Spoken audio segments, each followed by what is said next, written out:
xukuumadda federaalka Itoobiya 48 saac ka hor waxa ay shaacisay inay ka baxday xabad joojin ay horay dhinaceeda ugu dhawaaqday si iskeed ah markii cududeeda military lagu jabiyay dagaalka ka socday gobolka waqooyiga dalkaasi Itoobiya ee Tigray. laakiin TPLF waxa ay sheegtay inaan maalin dagaal ku hakan haddana mar kale dhinacyadu waxay u dhaqaaqeen inay dagaalamaan oo gulufka military ay u bareeraan. kumanaan askari oo degdeg loo tababaray qaatay tababaro kooban ayaa loo soo xiray tababarada 48 saac ee la soo dhaafay. meelo kala duwan ayaa la geeyay durba talisyada military sirdoonka iyo xoogga gaarka ee deegaanada Itoobiya waxa ay tilmaamayaan inay u jihaysanayaan guluf kale oo ku wajahan gobolka Tigray. laakiin haddii hore loogu dagaalamay gobolka Tigreega hadda xabaddu waxa ay ka bilaabanaysaa deegaano dhaca xuduudaha ay ismaamulada Amxaarada iyo Canfartu la wadaagaan gobolka Tigray. masaafo ka badan 80 kiiloomitir ayay TPLF ku jirtaa gudaha kililka Amxaarada. is-aaminaadda qowmiyadaha dhinaca Itoobiya jira ma ahan mid gaarsiisan ka go'naanshaha guul dagaal oo laga gaaro dagaalka TPLF, laakiin dani khasabtay ayay mararka qaarkood u muuqanayaan. gaar ahaanna Amxaarada oo lib dagaal gaartaa waxay abuuri doontaa kacdoon kale oo xagga siyaasadda ah. saacadihii la soo dhaafay dagaalada ayaa sii kordhaya. TPLF oo ka soo fogaatay masaafo ka badan 100 kiiloomitir dhammaan dhulka Tigray waxay hadda wajahaysaa duqeymo cirka ah. way adag tahay inay hakiyaan ama iska caabiyaan diyaaradaha dagaalka sababtoo ah ma haystaan diyaarado kale oo ay ka horgeeyaan iyo hubka lidka diyaaradaha oo ay si fudud uga hortagi karaan. taageerayaasha TPLF waxay saacadihii ugu dambeeyay dunida tusayeen sawirro muujinaya diyaarado aan duuliyo lahayn oo yaalla saldhig military oo ku yaalla waqooyi bari ee dalkaasi Itoobiya lagu magacaabana Samara Airspace. waxaana ay tilmaameen inay taasi tahay diyaarado ay la timid Itoobiya.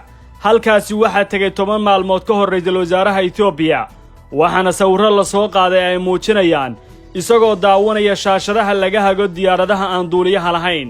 Addis Ababa ma qiran inay keensadeen diyaarado aan duuliyo lahayn, laakiin TPLF waxay leedahay diyaaradahan waxa laga leeyahay Iiraan.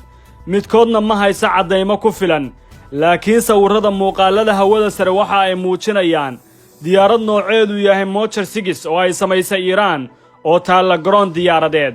masraxiyadda dagaalka ee hadda labada dhinac haddii ay ku soo biirto cudud xagga hawada ah oo diyaaradaha iswada waxa ay dhabarjab weyn ku noqonaysaa TPLF oo xawaaraha ay ku socoto ka soo ku caqabad kale ay ka haysan doonto masaafada ay ka dhex dagaalami karto ee qowmiyada kale ah.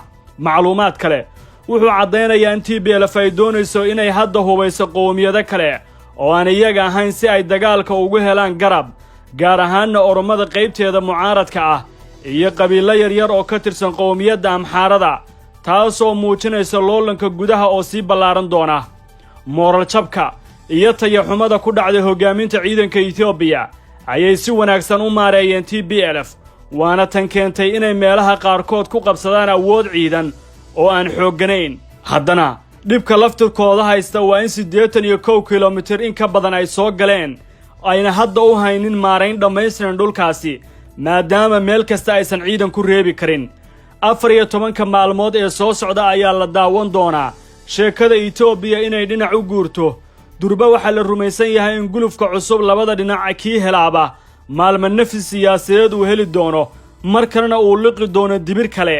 waxaana markaasi kadib bilaaban doona dagaal xawaaladeed uga imaanaya Itoobiya bannaanka. Tigray waxay u baahan yihiin inay jid furtaan 40 maalmood ee soo wajahan awooddooda inay saaraan kililada Canfarta iyo Amxaarada ka sokow. weli way ku dhiireen la'yihiin dhinaca xadka Xumeera. waa aag muhiima oo ay ciidan badan oo ka san kuwa Itoobiya fadhiyaan. tanna Tigray kuma degdegi karaan awoodda ciidan ee halkaasi joogta. dhinaca kale waa agagaarka deegaanka lagu magacaabo Adigrat oo 110 kiiloomitir u jira Maqalle. weli waxaa ku dhow ciidanka Eritrea oo aan ka dhammaanin gudaha gobolka waqooyi ee Itoobiya. Korneyl Abiy Ahmed oo ku jira maalmo adag oo siyaasadeed ayna ishayaan farsamooyin ay dhigeen saaxiibadiisii hore ee reer galbeedka iyo TPLF ayaa doonaya inuu sii maamulo Itoobiya oo awood ku joogo. laakiin dagaalka ka socda waqooyiga dalka ayaa lur siyaasadeed ku haya ma sahlana inuu dhinacna u fiyoobaado xataa haddii uu guul militari ka gaaro TPLF oo dib ugu ceshto buuraha cadaadiska iyo qeyladhaanta reer galbeedka ayaa sii haysan doonta sida muuqata albaabada wadaxaajoodka ay garwadeenka ka ahaayeen reer galbeedku way xidhmeen rajada laga qabi karo in dib loo furo waa in labada dhinac midkood si wanaagsan dhulka loo dhigaa soo jeedinta dhammaan darafyada hore loogu jeediyey way diideen weliba xagga dagaalka ayay ka doorbideen wadaxaajoodka taasi waxa ay muujinaysaa Ethiopia inay jahaysan doonto haddii xataa dagaalka uu dhinac ku guulaysto Hidaya online waxay ka caawinaysaa barashada Qur'aanka, higaada, adkaarta iyo sidoo kale luqadda Carabiga.